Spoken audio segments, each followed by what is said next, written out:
Mheshimiwa DC, kama unavyojua, ukitumwa unaenda kueleza yale uliotumwa na sio kuongeza mengine. Na mimi sitakuwa na kuongeza na kushukuru Mheshimiwa DC, wewe umeshatangulia, umeshasema mengine. Mimi nitatoa salamu na maelekezo ya Mheshimiwa Mkuu wa Mkoa wa Katavi, Mheshimiwa Mwanamvua Hoza Mrindoko. Na naomba mniruhusu sasa nianze kutoa salamu zake pamoja na maelekezo ya siku hii muhimu kabisa ya siku ya mtoto wa Afrika. Mheshimiwa DC, umesema na sisi ni watoto. Hata mimi ni mtoto. Watoto hapo vipi? Mimi ni mtoto au ni mama? Mimi ni mama. Lakini nikienda kwa mama pale nyumbani na mimi nakuwa mtoto. Lakini nataka niwaambie sisi wote mtoto na tulikuwa watoto kama nyinyi. Sawa? Mheshimiwa DC, naomba niruhusu sasa nianze kutoa maelekezo ya Mheshimiwa Mkuu wa Mkoa na salamu zake. Ndugu viongozi na wananchi wote mliohudhuria hapa, naomba nichukue nafasi hii kwanza kabisa kumshukuru Mwenyezi Mungu mwingi wa rehema, muumba wa mbingu na nchi, aliyetuwezesha kukutana mahala hapa leo tukiwa na afya tele kwa ajili ya maadhimisho ya siku ya mtoto wa Afrika yanayofanyika kimkoa hapa halmashauri ya Tanganyika. Pia napenda kutumia nafasi hii kutoa shukrani zangu za dhati kwa heshima kubwa ambayo mmenipatia kuwa mgeni rasmi kwenye maadhimisho haya muhimu yenye kauli mbiu inayosema haki za mtoto, tulipotoka, tulipo na tuendako. Ndugu wananchi na ndugu viongozi, nitumie nafasi hii kuelezea kwa ufupi tu kuhusu chimbuko la siku ya mtoto wa Afrika ambayo naamini hapa tumeshasikia kwa marefu yake kidogo. Maadhimisho haya ya siku ya mtoto wa Afrika yanatukumbusha tukio la mauaji ya watoto wa shule wapatao 2000 yaliyofanyika katika kitongoji cha Soweto nchini Afrika Kusini tarehe 16 mwezi wa 6 mwaka 1976. Watoto hao waliuawa kikatili na iliyokuwa serikali ya makaburu wakati wakiwa kwenye harakati za kudai haki yao ya kimsingi ya kutokubaguliwa kutokana na rangi yao. Ndugu viongozi na ndugu wananchi, katika jamii zetu ikiwemo mkoa wa Katavi, bado swala la ubaguzi linajitokeza katika sura tofauti. Kwa mfano, upo ubaguzi unaofanywa na wazazi au walezi wa kuwaficha watoto wenye ulemavu na kuwafanya wakose haki zao muhimu ikiwemo haki ya elimu. Pia upo ubaguzi unaofanywa na watoto wenyewe wa kuwabagua watoto wenzao kutokana na hali ya maumbile na ulemavu. Kwa mwaka huu 2025 serikali imetoa kauli mbiu inayosema haki za mtoto, tulipotoka, tulipo na tuendapo. Kauli mbiu hii inatutaka kutafakari upatikanaji wa haki za watoto tangu zilipoainishwa na sera ya maendeleo ya mtoto mwaka 2008.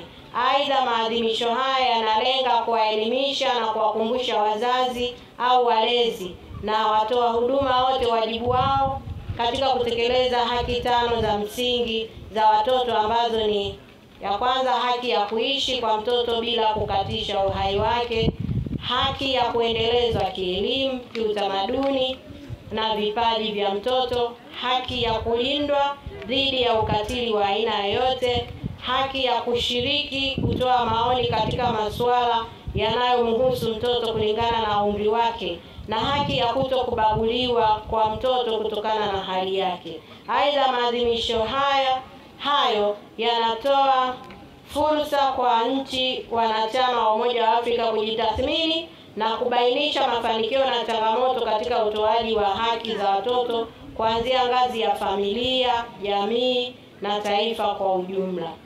Ndugu viongozi na ndugu wananchi, katika kuimarisha ulinzi wa mtoto katika ngazi ya mkoa, wilaya na halmashauri, serikali kupitia jeshi la polisi imeanzisha dawati la jinsia na watoto katika vituo vya polisi. Yaani vituo vyote vya polisi wilaya vina huduma ya dawati. kwa lengo la kupokea taarifa za matukio ya ukatili dhidi ya watoto na watumiwa kuchukuliwa hatua za kisheria. Aidha, serikali inafanya mapitio katika baadhi ya vipengele vya sheria ya mtoto namba 21 ya mwaka 2009 pamoja na kanuni zake ili ziweze kukidhi mahitaji ya sasa katika utoaji wa haki kwa ajili ya maendeleo na ustawi wa mtoto nchini. Ndugu viongozi na ndugu wananchi, naomba nisisitize kuhusu utoaji wa taarifa za ukatili na vitendo viovu dhidi ya watoto. Endapo itatokea kuna mtoto anafanyiwa ukatili wa aina yoyote na mtu yoyote, toeni taarifa kwa maafisa watendaji wa vijiji, maafisa watendaji wa kata, maafisa ustawi wa jamii, maafisa maendeleo ya jamii kwa ngazi zote, yaani halmashauri na mkoa, kwani serikali inalenga kumkinga mtoto dhidi ya ukatili. Kwa upande wa shule za msingi na sekondari, ni waelekeze wakuu wa shule, maafisa elimu kata, wakuu wa idara za elimu msingi na sekondari kuhakikisha kwamba mnasimamia nidhamu na maadili ya wanafunzi kwa kuweka sheria za shule zinazotekelezeka. Hii itasaidia kwa kiwango kikubwa katika kuhakikisha watoto wanazingatia masomo badala ya kutumia muda mwingi kufanya vitendo vya uovu. Aidha, upo mwongozo wa taifa ambao umeelekeza uanzishwaji na uendeshaji wa mabaraza na madawati ya ulinzi na usalama kwa watoto. Mwongozo huu unatakiwa kusimamiwa na ni kwa ngazi za shule za msingi pamoja na sekondari. Kwa hiyo waliotajwa hapo juu wanatakiwa kuhakikisha mwongozo huo wa uanzishwaji na uendeshaji wa mabaraza na madawati ya ulinzi na usalama na watoto yanazingatiwa ipasavyo kwenye maeneo ya shule. Ndugu viongozi na wananchi, naomba nitoe wito kwa watoto, wazazi na walezi kuhakikisha mnazingatia yafuatayo ili kuimarisha haki na ulinzi wa mtoto. Watoto oye! Sasa mnisikilize vizuri hapo watoto. Watoto, jiepusheni kwenda kwenye maeneo ambayo ni hatari kwa usalama wenu. Unaweza kushawishiwa kufanya ngono au kubakwa au kulawitiwa na hata kuuawa. Pili, wazazi ama walezi, mzazi au mlezi mruhusu mtoto ashiriki mabaraza na klabu za watoto shuleni, kwani inajenga uwezo wa mtoto katika kufikiri, kujiamini na kujieleza. Tatu, mzazi au mlezi, hakikisha mtoto hatumii vifaa vya kielektroniki kama simu na runinga bila uangalizi wa karibu ili kumwepusha kufanyiwa ukatili wa mtandaoni. Pia matumizi yaliyopita kiasi yanaweza kusababisha uharibifu kwa mtoto. Athari zake ni pamoja na kukosa muda wa kujisomea na muda wa kusaidia kazi za nyumbani. 4, mzazi au mlezi, hakikisha unazungumza na mtoto wako na kufuatilia mienendo yake kila mara ili kumwepusha na vitendo vya ukatili, ikiwa ni pamoja na ubakaji, ulawiti na mimba za utotoni. Kumbuka, mtoto anaweza kufanywa vitendo hivyo na kukaa kimya bila kutoa taarifa. 5, mzazi au mlezi, hakikisha mtoto hafanyi kazi hatarishi. Sheria inatoa zuio kwa watoto kuajiriwa migodini, vyombo vya majini kwa maana melini, viwandani na kwenye mashamba makubwa. Pia ni kinyume cha sheria ya mtoto kuwa kwenye baa, vilabu vya pombe na kumbi za starehe, hasa nyakati za usiku. 6, kuhakikisha malezi na makuzi bora ya watoto yanazingatia malezi chanya yanayolenga maeneo makubwa matatu. 1, kumtimizia mtoto mahitaji yake ya msingi yakijumuisha chakula chenye lishe, huduma za afya, elimu, mavazi na malazi. Mtoto anayepatiwa mahitaji yake ya msingi sio rahisi kushawishika kujiingiza kwenye tabia hatarishi. 2, mtoto alindwe dhidi ya vitendo vya ukatili ikiwemo pamoja na vipigo na kuchomwa moto au kutogwa na vitu vya ncha kali. Vitendo vya ubakaji na ulawiti sio tu vinaudhuru mwili wa mtoto, lakini pia vinaidhuru akili au saikolojia ya mtoto, ambayo huchochea sonona na hatimaye msongo wa mawazo, ambavyo imesababisha baadhi ya watoto kujiingiza katika mitindo ya maisha kinyume na maadili ya Kitanzania. 3, mawasiliano yaimarishwe kati ya mtoto na mzazi. Mazungumzo na mtoto kwa upendo yanaimarisha usikivu na muunganiko au bondi kwa mtoto na mzazi au mlezi. Mtoto aliyejenga urafiki kipindi cha utoto, muunganiko huo utadumu maisha yote. Aidha, mazungumzo na mtoto yatakufanya kufahamu changamoto zinazomkabili mtoto kwa wakati na masuala mengine ya kuzingatia katika kudhibiti mmomonyoko wa maadili, hasa kwa watoto na kundi la vijana bale. Mengine ya kuzingatia pamoja na kuhakikisha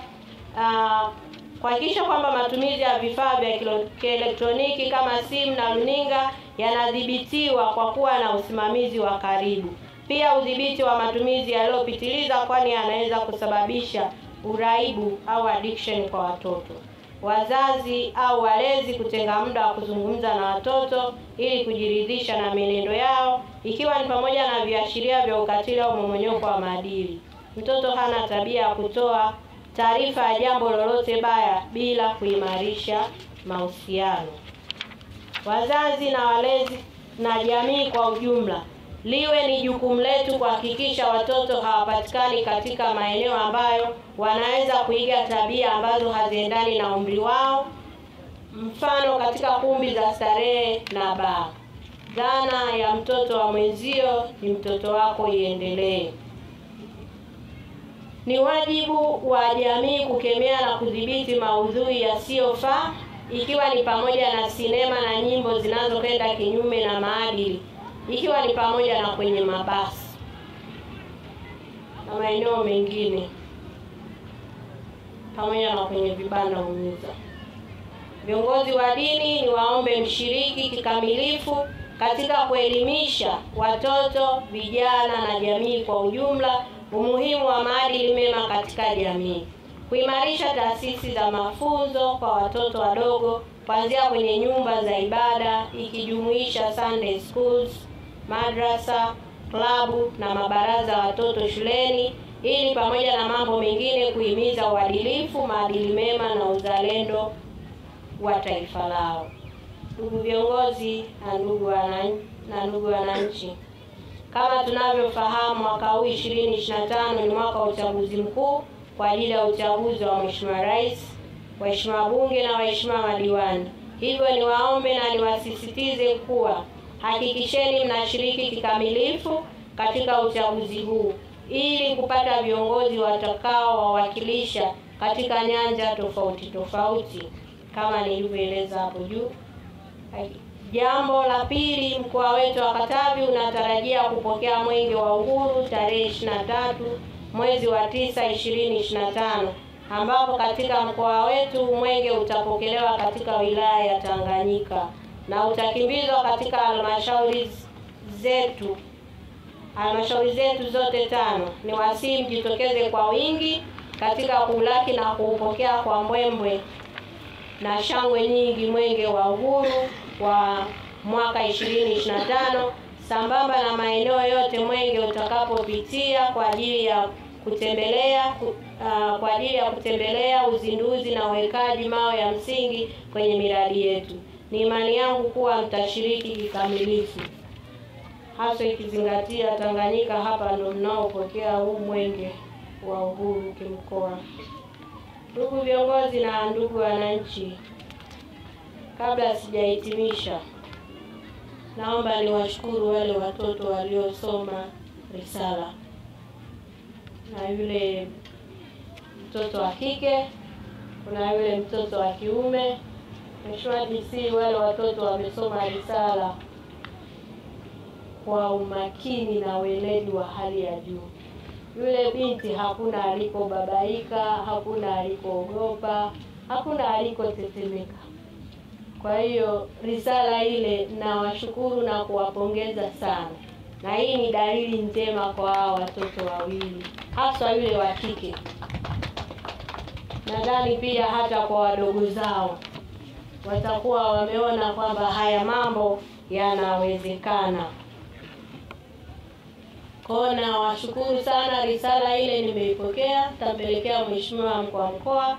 Kama utaniruhusu Mheshimiwa DC, nitawapa zawadi kwa sababu sikupeleka yule mtoto kama anaweza akasoma kwa kiasi kile, bila shaka atakuwa ni mkuu wa wilaya anayekuja, wa mkoa, waziri, au daktari bingwa au nafasi yoyote, au rais KMB.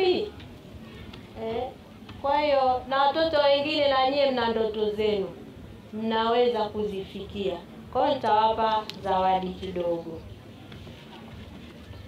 Basi kama nilivyosema pale mwanzo kwamba mwaka huu ni mwaka wa uchaguzi, wote tushiriki, tuchague viongozi walio bora, viongozi watakao tuvusha kwa awamu nyingine 5 inayokuja 2025 mpaka 2030. Kwa hiyo tutumie nafasi hiyo kuwapata viongozi waadilifu, tunawafahamu. Tutasikia hadithi nyingi katika kipindi hicho cha kampeni, lakini sisi Wanakatavi tunawafahamu watu wetu. Wana Tanganyika mnawafahamu watu wenu, mnawafahamu vizuri waheshimiwa madiwani, mnawafahamu vizuri mbunge, mnawafahamu vizuri Mheshimiwa Rais Dr. Samia Suluhu Hassan. Kwa hiyo tusidanganyike na maneno ya muda mfupi tukasahau maisha. Lakini pia niwaombe tuombee uchaguzi uje uishe salama, utuache bado tuna umoja, tuna upendo, tuna mshikamano, kwa sababu hata baada ya uchaguzi maisha yapo. Tutaendelea kuzungumza, tutaendelea kuoleana, na maisha mengine yataendelea baada ya uchaguzi. Kwa hiyo tusigawanyike kwa sababu za aina yoyote, za kiitikadi au sababu za aina yoyote. Tusigawanyike, na wala tusiruhusu mgawanyiko. Tusiruhusu pia watu wanaoongea maneno ya kuhatarisha amani, usalama, upendo na mshikamano tulionao. Tusiruhusu. Hatuna nchi nyingine ya kwenda zaidi ya Tanzania. Hatuna Katavi nyingine ya kwenda zaidi ya Katavi tulionayo. Hatuna Mpanda nyingine, hatuna Tanganyika nyingine ya kwenda zaidi ya Tanganyika tulionayo. Hatuna Mpanda nyingine ya kwenda wala Mlele nyingine ya kwenda zaidi ya hizi tulionazo. Wengine wametoka huko, wamekuja huku kwa sababu ya kutafuta amani. Kwa hiyo tulinde sana amani tulionayo hata baada ya uchaguzi. Tuwapuuze wale wote ambao wanatoa maneno ya kuvuruga amani, maneno ya kutugawanya, maneno ya kutuchonganisha, maneno ya kutufitinisha. Wote tuwapuuze. Sisi tunajua uhalisia yaliyofanyika, tunaona kwa macho, na mwenye macho haambiwi tazama, mwenye masikio haambiwi sikia. Wote tunajua. Kwa hiyo niwaombe sana mtumie nafasi hiyo kuwachagua viongozi walio bora, na nyewe wenyewe mnajua viongozi walio bora wanatoka wapi. Mama Samia, Mama Samia, kazi imeisha Oktoba. Mheshimiwa Mkuu wa Wilaya na ndugu viongozi na wananchi, naomba nihitimishe. Naomba kuwashukuru tena wananchi wa halmashauri ya wilaya Tanganyika, wataalamu wa halmashauri ya wilaya Tanganyika kwa maandalizi na mapokezi mazuri katika kufanikisha maadhimisho haya muhimu. Naomba nimalize kwa kuwatakia kila laheri katika majukumu yenu ya kila siku, na tuzidi kuendelea kuimarisha ulinzi wa mtoto dhidi ya ukatili. Asanteni sana kwa kunisikiliza watoto.